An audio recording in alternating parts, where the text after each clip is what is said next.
दाइ त्यो रेन्टको कुरा दाइ रेन्टको कुरा के गर्यो भाइहरूले त्यही सोध्न आएको छु एकचोटि अब अस्तिदेखि भनिरहेको छु कहिले कुन दिन दिन्छन् थाहा छैन होइन एकजनाले हो अर्कोले दिइरहेछ ल दाइ ल प्रवीण भाइ हजुर दाइ एकचोटि भन्नु न दाइ तिम्रो के अरे थाहा छ कि छैन महिना बितेको 10 दिन भइसक्यो अस्तिको पालि आउँदा नि के बाहना बनायो कहिले इन्टरभ्यू कहिले घरबाट आउँछ भन्ने तिमीलाई यसरी त हुँदैन नि भाइ कतिपल्ट भयो इन्टरभ्यू दिइरहेको छु दाइ अब सायद 2-3 दिनमा पाइहाल्छु खैदाइ अलिकति तिमीलाई जतिखेर आउँदा नि त्यही भनिरहन्छौ अनि ए निल अनि यो जतिखेर तिमी हेर्दा नि झ्याप जस्तो देखिन्छौ यो फोहोर जहिले यस्तै छ हल्ला मचाइरहन्छौ अरे बाहिरबाट कम्प्लेन आउँछ नि एक्लै बस्दैनौ नि हामी त्यो बुझ्नुपर्ने कुरो हो नि फाल्दिन्छु दाइ भोलि बिहानै फाल्दिन्छु अनि जतिखेर पनि एकछिन बख न तिमीसँगै कुरा गर्दैछु जहिले झ्याप जस्तो देखिन्छौ मान्छे यो यस्तो गतिले हुँदैन नि भाइ तिमीलाई अब राम्रो मान्छे भनेर रुम दिएको यता बुझ्छौ नि बाहिर अरू नि मान्छे बस्छन् यस्तो तरिकाले हुँदैन नि भाइ त्यस्तो होइन दाइ कोही चाहिँ रेन्टै नदिने कोही चाहिँ 12 मास झ्याप देखिने होइन त्यस्तो गरेर त हुँदैन नि बुझ्यौ नि प्रवीण भाइ तिमीले अस्ति पनि अब आइरहेछ दाइ त्यस्तो घरबाट मगाएर दिइहाल्छु दाइ अब तिमीले अस्तिको पालि आउँदा इन्टरभ्यू भन्यौ अब अहिले घरबाट मगाएको छु भन्यौ म कति दिन पर्खिने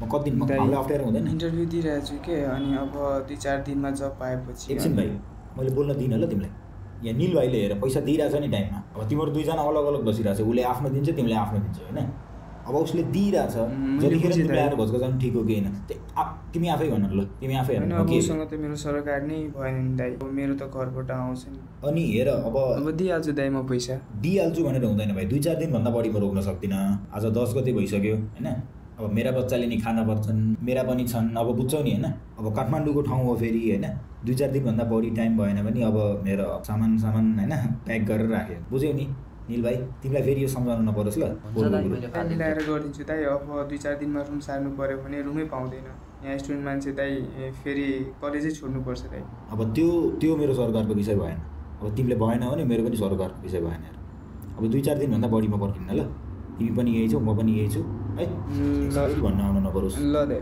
अनि निल तिमीलाई यो फोहोरको व्यवस्थापन गर ल भोलि यस्तो देखिनु भएन हुन्छ दाइ भोलि फालिदिन्छु ढोका लग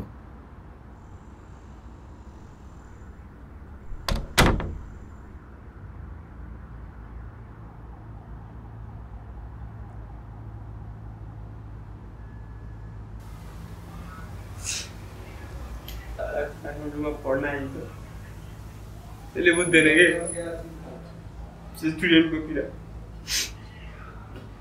अब म रुम सार्नु पैसा खोज्नु रुम हाल्नु कि म पढाइ गर्नु मेरो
It's over, Neil. I'm getting married.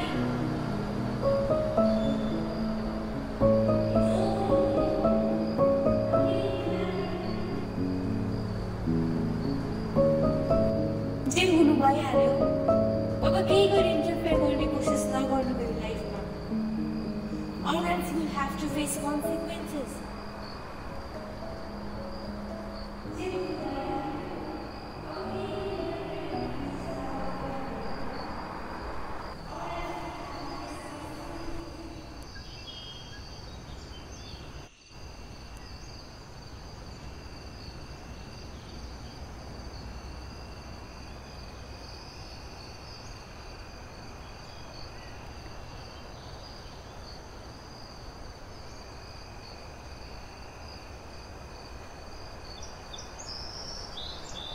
I'm done with you.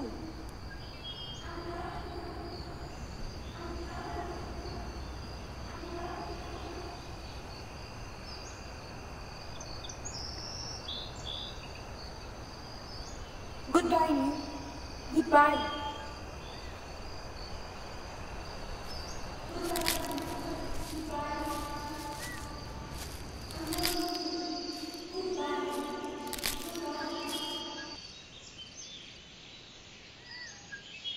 I'm done with you. Goodbye, Neil. Goodbye.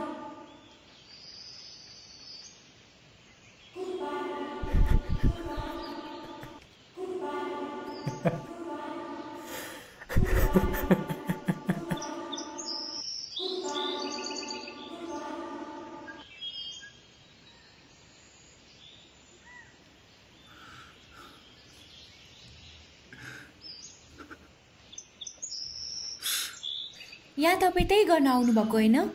What I think? You go first. I'll wait. तपाईँ पनि तपाईँलाई अलि हतारै छ जस्तो छ। यहाँ एउटा बस्ने ठाउँ थियो नि, त्यहाँसम्म पुर्याइदिनुहुन्छ? त्यति दुःख दिएला तपाईँलाई?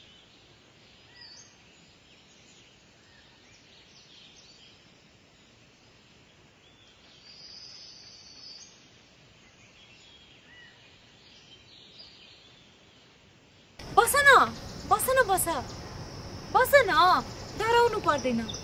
यस बेला भूत अपरेट गर्दैन हौ। कृष्ण मन्दिर यही साइडमै छ।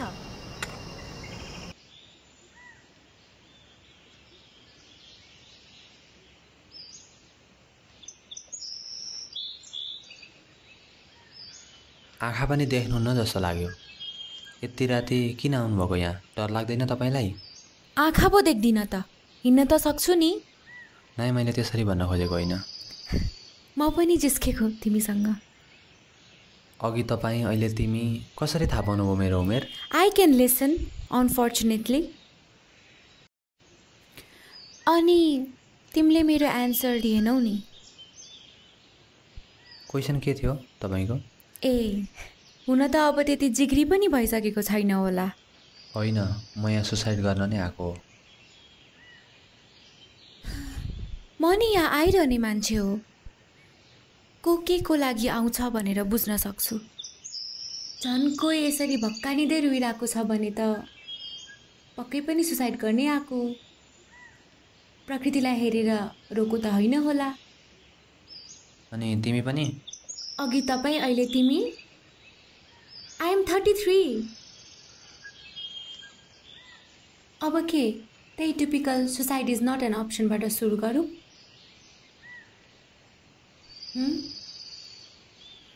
You know, son, there are many problems in this world that we can solve just by talking.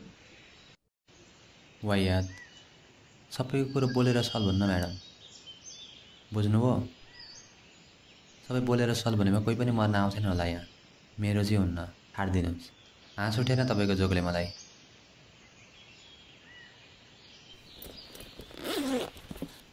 अब हँसाउने मेरो काम हो। कोही हाँस्छ हाँस्दैन भने त खै।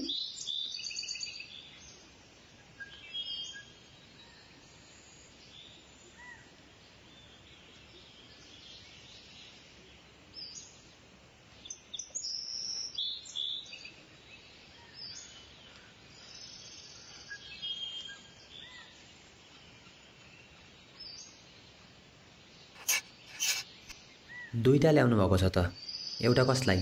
एउटा तिम्रो लागि। ओकेलाई अब कता को कहिले भेटिन्छ के थाहा, बोकिरहेको हुन्छु।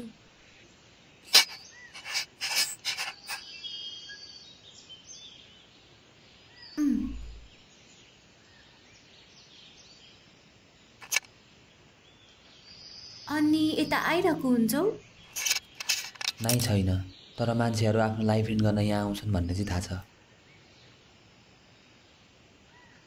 पोखिँदैन, भरिएको छ थाहा पाउनुहुन्छ। I got my senses. चिया तातो छ, कहाँसम्म पुगेको थाहा हुन्छ नि। अनि आर यु कम्फर्टेबल?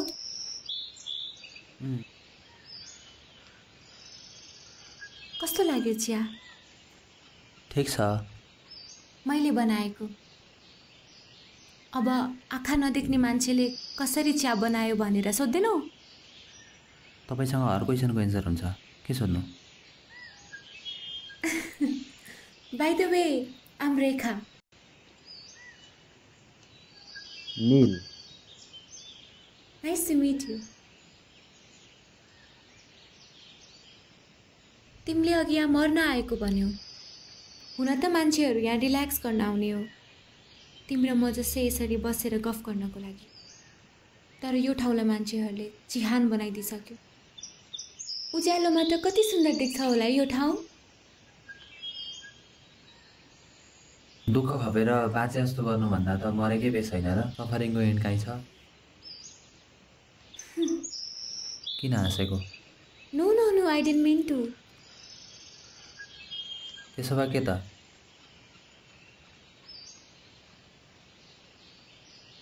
तिमीले सफरिङको एन्ड काहीँ छैन भन्यौ। तिमी मरेपछि तिम्रो सफरिङ तिमीलाई माया गर्ने मान्छेहरूलाई सर्दैन। बुझा छौ तिमीले? सोचेको छौ त्यो बारे? नील, सोचेको छौ? मेरो कोही पनि छैन। ड्याडी एक्सट्रा बेच्नमा मम्मीले छाडेर जानुभयो पहिला गई। मेरो चिन्ता लिने कोही पनि छैन, त्यही भएर छाडिदिनुहोस् यो कुरा। Well tried. स्नेहालाई कति माया गर्थ्यो मैले। अब केही समय पर्खेपछि बिहा गरौँला, राम्रोसँग बसौँला भन्ने थियो। केही समय पर्खिदिएको भए पनि त हुन्थ्यो। हिजो उसको बिहा भयो, त्यो पनि मैले अरू कसैको फेसबुक पोस्टबाट थाहा पाएँ। ह्याप्पी म्यारिड लाइफ स्नेहा लेखिएको थियो। केही समयपछि मेरो जब लाग्नेवाला थियो, म स्टेबल हुन्थेँ। यो कुरो उसलाई पनि थाहा थियो, मलाई पनि थाहा थियो, तर उसले पर्खिन। मलाई अब कसैसँग केही प्रब्लम छैन, कोही मान्छेदेखि नै। मलाई संसारै उस्तै छ, स्वार्थी। आफ्नो स्वार्थ पुरा भइसकेपछि सबैले छाडेर जाँदो रहेछन्। जति पढे पनि, जति माया लाए पनि। मनमा पीड त पर्ने नै भयो, यो मन त्यसै मर्ने नै भयो। लाग्नुहोस् वाह यार।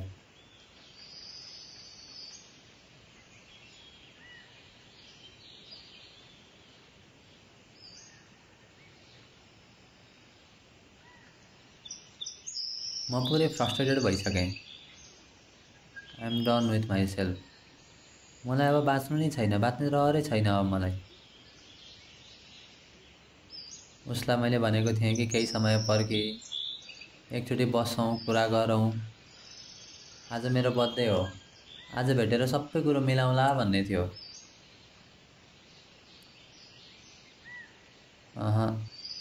उसले मान्नै मानेन। आज साला उनीहरूको आज फर्स्ट नाइट हो। उनी पोजिसन कता के भनेर पुरै एक्साइटेड भइरहलान्। Happily married life couple.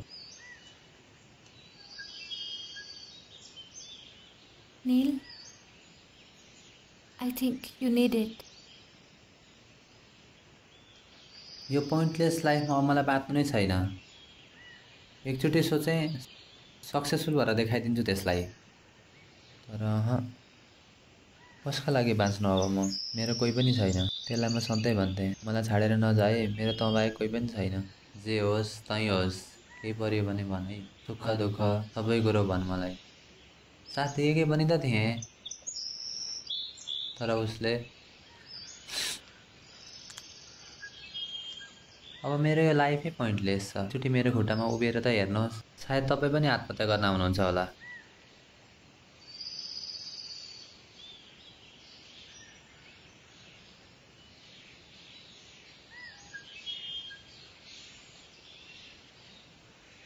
यो मेरो बाबाको फोन हो। बाबाले यही फोन चलाउनुहुन्थ्यो। म जन्मदै अन्धो हुँ। म 6 वर्षको हुँदाखेरि आमा बित्नुभयो, त्यो पनि मेरो जन्मदिनको दिनै। पल्लो महिना बाबा दुबईबाट फर्कनु भयो। दुबईबाट आउँदा कति कराउनु भयो होला, रुनु भयो होला, त्यो म बुझ्न सक्छु। म 6 वर्षको उमेर हुँदादेखि बाबाले मलाई जसो तसो गरेर हुर्काउनु भयो। बाबा एउटा साइड ब्याग बोकेर अफिस जानुहुन्थ्यो। हरेक दिन मलाई 50 रुपियाँ छोडिदिनुहुन्थ्यो। बाबाको त्यही साइड ब्याग समाएर म बाबा नजानु न भन्दै रुन्थेँ। अनि मलाई सधैँ स्कुलको गेटसम्म छोडेर हिँड्दै फर्काउनुहुन्थ्यो। धेरै पछि थाहा पाएँ बाबा त मलाई कुरेर घाममा पाले दाइसँग गफ गरेर बसिरहनु हुँदो रहेछ।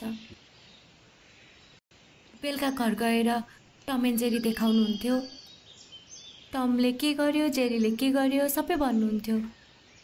टमको हात चेपेर, मुख थुनेर, कोठाबाट निस्केर चिच्याको सबै भन्नुहुन्थ्यो। मलाई कहिले पनि मेरो कन्डिसनको बारेमा थाहा हुनै दिनु भएन बाबाले।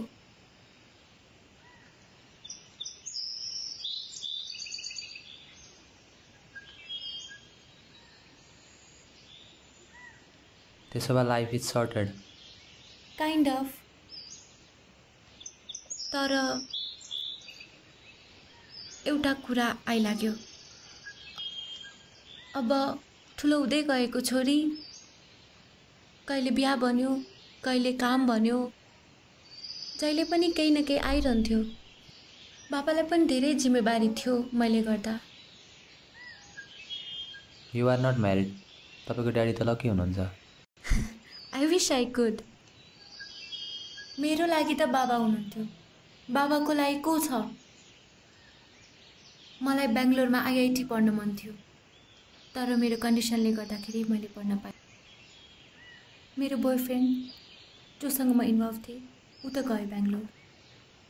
मलाई जहिले केही न केही गिफ्टहरू पठाइदिइरहन्थ्यो, कहिले आइफोन, कहिले के। म एकदमै खुसी हुन्थेँ।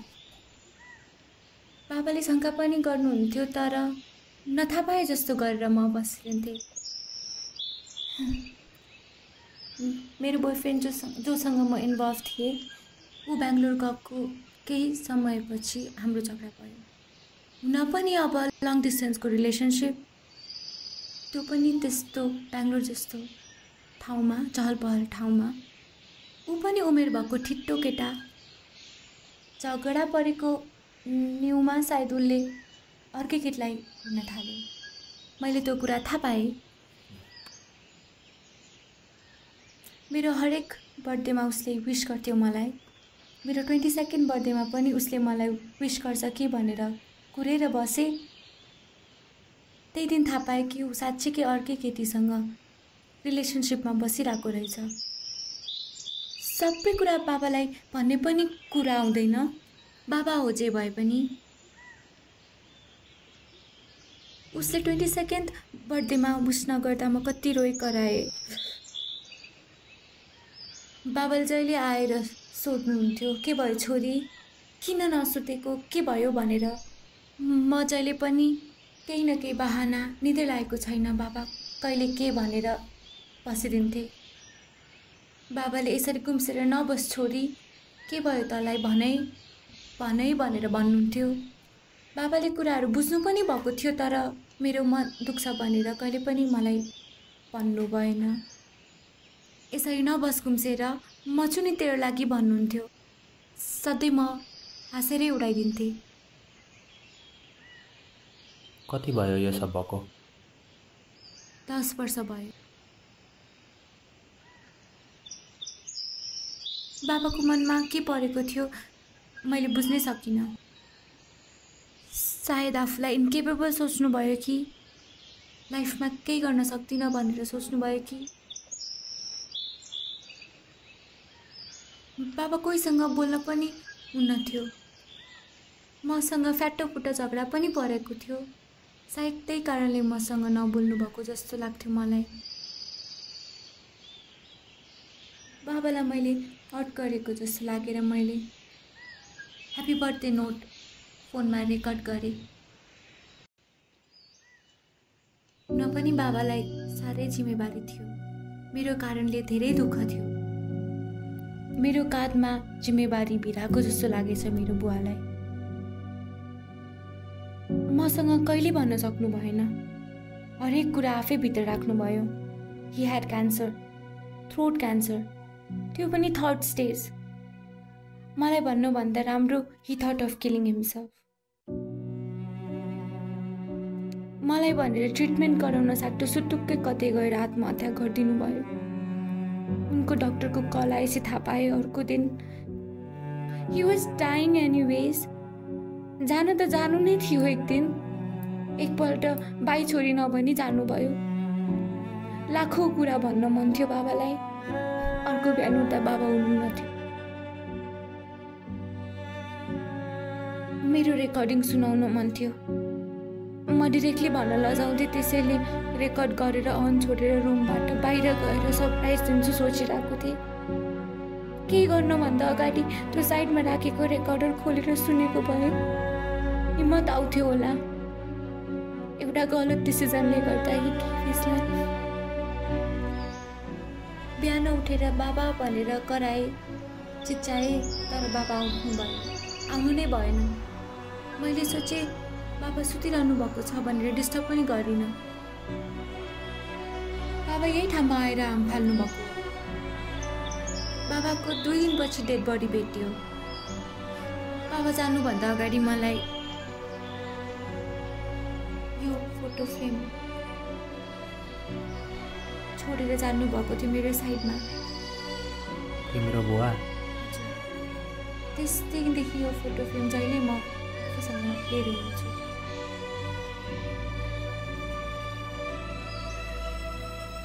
बाबा कहाँ हुनुहुन्छ होला?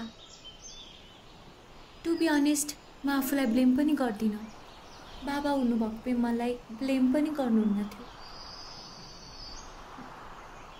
बाबा कहाँ हुनुहुन्छ होला? बाबा यही आएर हाम फाल्नु भएको।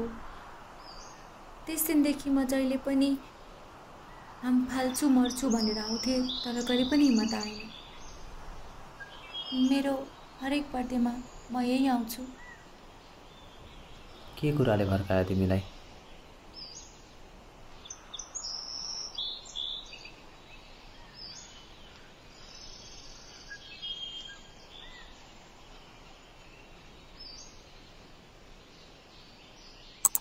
बाबा, डु यु रिमेम्बर जब म स्कुल जाँदा जहिले रुन्थेँ तब स्कुलमा मलाई छोडेर मलाई बाई भनेर जहिले गेट बाहिर उभिराख्नुहुन्थ्यो घाममा। I remember. एक दिन भइदिएको भए थ्याङ्क्स भन्थे होला, तर जहिले जहिले भएपछि थ्याङ्क यू भन्ने दिनै आएन। मलाई टिचरले तिम्रो बुवा त बाहिरै छन् भन्थे अनि म ढुक्क भएर भित्र बस्दै नरोएँ। मेरो कमजोरीको मलाई कहिले महसुस हुन दिनु भएन। त्यो पनि एकपल्ट भएको भए थ्याङ्क यू भन्थे होला, तर जहिले जहिले भएपछि फेरि थ्याङ्क यू भन्ने दिनै आएन। मम्मी यङ उमेरमै बित्नुभयो। आम स्योर चाहेको भए अर्को बिहा गरेर सजिलो लाइफ बाँच्न सक्नुहुन्थ्यो। त्यही पनि अन्धी छोरीको हात कहिले छोड्नु भएन। फेरि एक दिनको कुरा भएको भए हुन्थ्यो। जहिले जहिले भएपछि थ्याङ्क यू भन्ने दिनै आएन। कहिलेकाहीँ मैले रिसमा नसोची बोल्दा चित्त दुख्थ्यो होला। I'm sorry dad, you are not a superhero. तर तपाईँको हात समातेर एउटा ट्रक आए पनि हानेर पल्टाइदिनुहुन्छ भनेर सोच्थेँ। I was right. जे प्रब्लम आए पनि मसँग आउनुभन्दा पहिल्यै तपाईँले बाटोमै सकाइदिनुहुन्थ्यो प्रब्लमलाई। अब त्यो पनि एक दिनको कुरा होइन।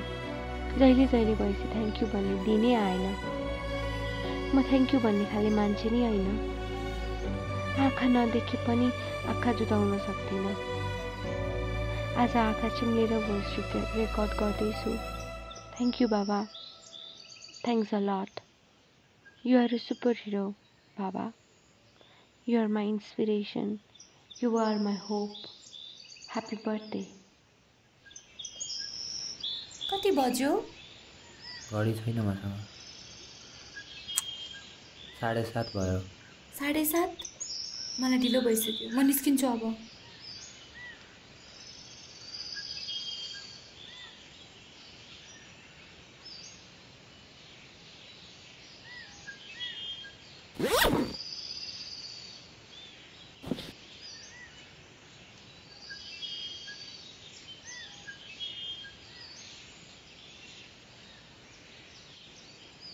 होप बुझ्यौ? बुझेनौ। तिमी एक दिन मेरो जिन्दगी बाँचेर हेर। एक दिन बुझ मेरो लाइफ। तिमी मर्नुपर्ने केही आवश्यकता, केही रिजनै देख्दिनँ म। बाँकी तिम्रो मर्जी। By the way, happy birthday. Thank you. Same to you भन्दैनौ? तपाईँको पनि बर्थडे आजै हो। Same to you. Thank you. दुइटै भाग्यमानीको बर्थडे एकै दिन परेछ। अब तिमीले मर्ने प्लान क्यान्सल गर्यो भने भोलि यही ठाउँमा बसेर गफ गर्नुपर्छ। मकै लिएर आउन नबिर्स है।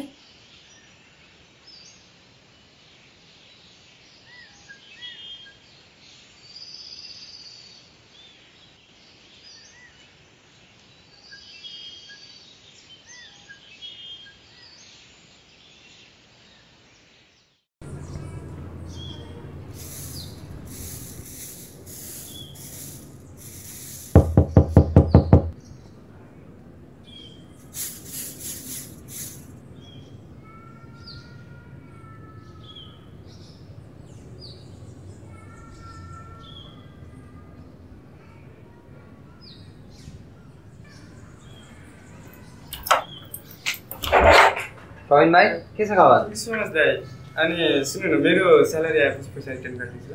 भइहाल्छ, तिमीसँग जहिले हुन्छ तहिले ल्याउनु, के छ र? अनि के छ खबर? एकदमै ठिक छ दाइ। अनि हजुरको? मन ठिकै छ। अनि दाइ त्यो फोहोर थियो नि, धेरै नराम्रो लागिरहेको थियो, मैले फालिदिएको दाइ। थ्याङ्क यू है भाइ त्यसका लागि। वेलकम वेलकम एकदम। अनि अरू के छ? सबै ठिक छ। अनि हजुरको नि दाइ? मेरो पनि एकदम ठिक छ भाइ। ल हस् दाइ। ल त भाइ ल। साथी कति बजे भाइ? टाइम अहिले 6:30 भइरहेको छ। 6:30 भइसक्यो त? ल भाइ ल। ल दाइ, ठिक छ हुन्छ दाइ। ल थ्याङ्क यू भाइ तिमीलाई। ल रेखा, गुड मर्निङ। नील, गुड मर्निङ। अनि मकै ल्यायौ? मकै त ल्याइदिनु आफ्नो घुमा चाहिँ ल्याइदिएको थियो मैले। थ्याङ्क यू भाइ।